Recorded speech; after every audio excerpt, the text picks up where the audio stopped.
It is about time that the natural health community wakes up and acknowledges the scientific fact that soy is not a health food, except perhaps in small quantities as a condiment in its fermented form, but never as a staple food, never as a prime source of calories or protein or anything of that nature.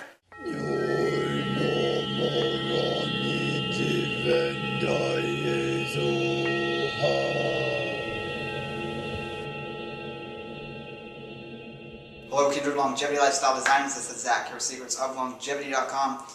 I've made video responses and just general videos in the past about both phytoestrogens, soy, and really getting to the bottom of the scientific facts about this non-food. If you want to understand the truth about soy, you have to start looking with a critical eye at the research out there, because there's a lot of research funded by big agribusiness. Soy is one of the largest crops, definitely in the top 3 of the largest plant-based crops in North America, if not the world. It is by and large being grown for feed, but the use of soy as a human food came out of the use of soy as a way to add nutrients back to the soil. We're not going to go too in-depth on the whole history of soy in this video. You can always look that up. Gianni's channel is fantastic, puts out a lot of good information, but I have to call him out on this one with his recent interview with Min. And this interview, it's only the first episode has come out, but there's going to be several installments as I can see. But Min is a chef. It's pretty clear from just watching a couple minutes of that. I watched the whole thing, but within the first few minutes you can tell that this guy's not a nutritionist. He's not that aware of health. He's done a little bit of research to sort of bolster up his side on the soy debate, but really these are outdated arguments that don't apply to the hard information that we're going to quickly go over in this video. Any links I talk about or scientific studies you can find in the drop-down menu below. Definitely check those out if you want to see a bit of background information on this. Like I was saying, the science is controversial, so you have to think critically, look at the points that are raised by each side, and determine for yourself the outcome of those facts. So the first thing that we want to talk about is the difference between fermented and non-fermented soy. Fermented soy is when they've let it obviously ferment, culture over time with various strains of bacteria. And this is the way that soy was traditionally consumed. It was never consumed going back hundreds if not thousands of years in its raw state or its non-fermented state. So things like tofu, soy milk, edamame, these are all non-fermented soy products. Things like tempeh, soy sauce, and natto are fermented soy products, and through that fermentation you've deactivated a lot of the anti-nutrients, and we're specifically talking about the things that inhibit digestion, protease inhibitors, the phytates, so those are both mineral binding properties as well as amino acid and protein binding properties. So when you're eating the non-fermented soy, you're having minerals stripped out of your body, if not prevented from being absorbed. You're having proteins not being fully absorbed. So again, fermented soy is much more easily digestible in that sense and less detrimental to your body. You also have oxalates and saponins, which again are other things that bind to other factors in the digestion. I'm not 100% sure whether the fermentation removes these or not, but again, they're definitely there in the non-fermented. So by all means, the non-fermented soys, tofu like is being discussed in this video, soy milk, anything made from the soybean that hasn't been fermented. It's a definite cross-off of the list of being a health food. We do not want to be consuming this under any circumstance. So with that being said, the fermented soy foods can have their place in our diets in limited amounts. I prefer just using the condiments, a little bit of tamari here or there on various foods that you're preparing is okay. A bit of natto once in a while is okay, and it's in fact great for its vitamin K2 content, a very rare nutrient in most foods. I personally never consume tempeh, not interested in it. It tastes pretty bad in my opinion. Yes, it's got a lot of great complete protein that's fully bioavailable, but you're still getting a lot of other factors that is not optimal, which we're going to now discuss, which is why you want to just keep it to a minimal condiment in your diet, anything soy-based. That's going to be Goitrogens, number 1. Thyroid problems are wreaking havoc on many people today. You definitely want to protect that gland. It's very delicate, easily affected by Goitrogens from soy, brassicas, which includes kale, cabbage, etc. You want, not saying don't eat those, saying you want to be aware of your current thyroid health and moderate your use of them because of that. But soy is quite a powerful goitrogen, and we want to limit it, if not completely eradicate it,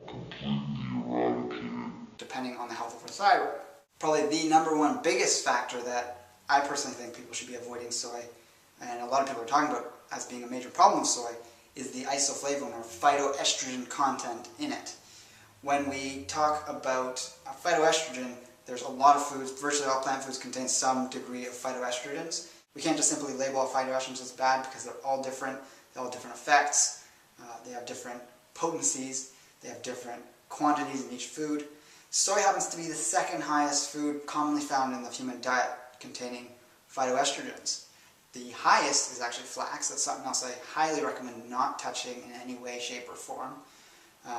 Flax is 3 times higher by weight in phytoestrogens, but people commonly eat way more soy by weight than flax, so it tends to be a higher source of phytoestrogens in the modern diet. So if your typical health enthusiast is consuming maybe 1 or 2 tablespoons of flaxseed in various things per day, it's very easy to consume more than the equivalent amount of 6 tablespoons of tofu, so that could be like a serving or more of tofu. Someone who has a couple glasses of soy milk a day mixed with other things is getting far more phytoestrogen exposure than you get from flax and you get from the other foods. You can check out a link below that has a list of phytoestrogens rated by potency, and you can see some other ones that are high up on the list, like black beans, multigrain bread, and what you see is a lot of seeds, nuts, and beans.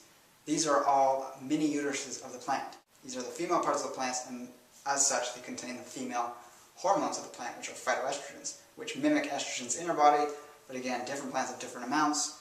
Certain small amounts of them can be therapeutic, which we see from certain herbs. You hear things about green tea being beneficial, red wine, soy, flax. All these things introduced to a diet where someone's not eating any phytoestrogens can be beneficial in small amounts.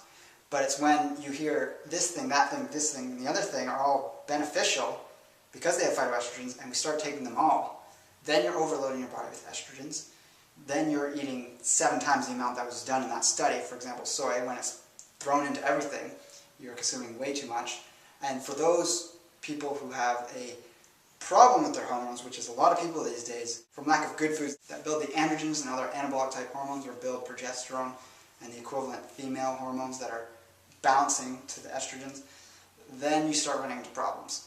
You're going to run into fertility problems, you're going to run into libido problems, you're probably going to run into weight problems, you're going to run into heart problems, you're going to run into increasing your risk for cancer. Now, as it turns out, the isoflavones in soy are very concentrated, unlike, say, the phytoestrogens in red wine, which are, number one, more reduced. So 1 glass of red wine is going to be a fraction of the amount of phytoestrogens that a block of tofu would have, or a serving of tofu even. But it's also a weaker phytoestrogen. So it binds to an estrogen receptor somewhere in the body and limits the other estrogens in our body or from our environment. Xenoestrogens, which are from plastics, is another one that is harmful and cancer-causing. But when we have a weaker phytoestrogen that binds to a estrogen receptor site somewhere in our body, it prevents something like estradiol or other types of estrogens from binding there and having their effect. So because it's weaker, you're trading off a weaker estrogenic effect for the more potent one. And that's how it can prevent cancer. However, when you have something that's very strongly estrogenic, like the isoflavones in soy, perhaps the ones in flax, some of the other high phytoestrogen containing foods, then you have the problem of trading in a more potent estrogen for a normal estrogen that your body might be making. Overall, there's a few estrogens that are okay for the body, but there's a couple that are not good, which is like estradiol and estrone. But the phytoestrogens are also damaging, so are the xenoestrogens from plastics and other synthetic things in our environment, like pesticides, herbicides, fungicides that we encounter in our environment that come into our body and get lodged in various places. So I want to repeat that fermented soy and non-fermented soy both contain phytoestrogens. Fermenting it does not reduce the phytoestrogen content. You're getting that from either source. That's why I say very limited amounts of the condiment forms of soy is okay in moderation. Perhaps you want to not touch them at all if you're on a very hardcore regimen of healing your thyroid or rebuilding your anabolic hormones or your androgenic hormones, which is what a lot of people need these days. The other factor that isn't affected by fermentation, so again this can be a problem for either types of soy, is a compound called hemagglutinin. This is a factor in soy that increases blood clotting. So this can lead to strokes, heart attacks, and other things that are caused by blood clots in the body. This is not a health-promoting compound. We certainly do not want to be consuming significant quantities of it, in that it will be causing these problems in our bodies. I admire the passion of bringing whole foods and artesian food that Min is talking about. That's going to have certain factors that aren't found in the more industrialized soy products that would contain these other things I'm about to mention. But regardless, everything I've talked about up to now about soy would still be contained in Min's product. It's not something you can avoid from having it kosher, vegan, organic, harvested 3 days ago soy. The factors that come from the excess processing of soy, like the aluminum and manganese toxicity from excess amounts of that comes off in the acid wash that they do in big aluminum barrels or vats, that's going to be found in the soy proteins, the other things. Then there's also the GMO problems with non-organic soy, of course, and we've all heard tons about GMOs. We know that those are not healthy in any way, shape, or form. But Min was talking a lot about the comparison of soy protein isolates versus whole tofu. There's really not a huge difference in the effect of the proteins. It's not altered by cooking. You still have a cooked product with a tofu than you do with a soy protein. You have the additional problems with industrialized soy products or soy proteins in that it could be GMO or have this aluminum manganese toxicity. But either way, you're still having the phytoestrogens, the anti-nutrients, and all these problems that are associated with the studies that are done on soy protein. So in my opinion, and in fact this is very much understood, that studies done on soy protein can be pretty much likened to what the effects of regular non-fermented soy would do. So we can't just dismiss studies because they're done with soy protein. Soy protein is the same protein found in tofu, and we're going to get similar results. There are other nutrient factors in tofu, so it's going to be a bit of a different result. But again, we're looking at the effect of anti-nutrients, and we do see those apparent. So if you want to see the studies related to this, of everything I've discussed, you can check out those links below. I'll simply number them off, and that's going to correspond with the links that are below. Number 1 is the link to the page that has the ratings of phytoestrogen foods, so you can see soy per 100 grams and amount of phytoestrogens that it contains. Link number 2 and 3 are going to be links to 2 studies, one on men, one on women. One on men shows very decreased levels of fertility in men who consume soy. The third link is a link to a news article. It's BBC. I couldn't find the original study, but it references a study. That just because it's a major news thing, they don't feel it's necessary to link to the original study. But regardless, it's summing up that females consuming soy receive reduced fertility from its consumption. Again, we need to be preserving our endocrine health. This is the way in which soy reduces our fertility. It works on the hormonal system, lowering certain things that we need, raising certain other things that we don't want to have high in our bodies. This can set up the way for cancers, all sorts of other health detriments, and especially our sexual health and our reproductive health, which is really that prime importance in our life, because if we're not reproductively healthy, we're not healthy overall. That's the foundational level of health that we recognize from Chinese medicine and other traditional forms of medicine that really see that as the base of the pyramid. Link number 4 below is an article about the effect of the introduction of soy foods into prison inmates and the resulting problems that occurred when they completely eliminated all animal foods and replaced all the protein in their diet with soy flour, soy protein, or tofu in the form of meat patties. And there was a whole wide range of illnesses. There's actually a class action lawsuit against the prison that did this from the inmates, amazingly. And I'm not sure when this is actually going to wrap up, but I certainly hope things turn out well for them and that they can actually get the money that they deserve for the major health complications that many people suffered as a consequence of this money-saving tactic by the administration of the prison. Link number 5 below is a study on LPA, which is lipoprotein A, a strong indicator of heart disease risk in the blood. Elevated levels of it indicate increased risk of heart disease, and it was very apparent that increased soy consumption was strongly correlated with increased elevations of LPA, which is major heart disease risk. So soy is certainly not a heart-healthy food. The myth of cholesterol is ridiculous that people are still talking about this. We need to really think critically here. You can watch this video if you need to learn more about animal foods and the ridiculous notion of cholesterol being harmful for your health, if not for your heart. It's actually the complete opposite. Definitely get learned with this video. There's a lot of scientific links in that. That was a very well put together video by myself in that it was very well researched. A lot of stuff there that you can go over and really upgrade the level of your knowledge in health. Link number 6 below is a study showing that soy consumption resulted in memory impairment in the elderly.